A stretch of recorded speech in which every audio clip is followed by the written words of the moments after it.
Provincial Youth Development Office kon PYDO may pahimangno para makuha ang first semester cash allowance sa mga scholars. Ang kadumayahan ng Provincial Youth Development Office kamo kag-abisuhan na ang pag-release ng first semester cash allowance pagahimoon kini panghatag kuman adlaw na Biyernes, Enero 9, tuig 2026 lamang. Kamo tagpahimangnuan na idyo kuwaon ang idyo allowance kuman na simana sanan wala na dugang pa ng mga pahimangno na ipaabot sa idyo mga scholars gikan sa opisina ng PYDO. Jari ang mga oras para idyo ini makuha ang idyo mga allowance. Alas 9 ng buntag hangtod sa alas 4 ang clock na sa hapon. Ang claiming venue per campus amo ini ang musunod para sa Provincial Youth Development Office.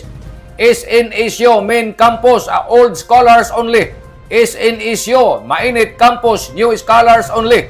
SNECO Malimono Campus, SNECO Del Carmen Campus, SNECO Claver Campus, New Scholars Only. CECO Kabadbaran, Old Scholars Only.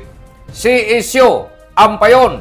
Sanahan dito sa Bridyo kuwaon sa Provincial Treasurer's Office para sa taga SNECO Main Campus bag-o na scholars.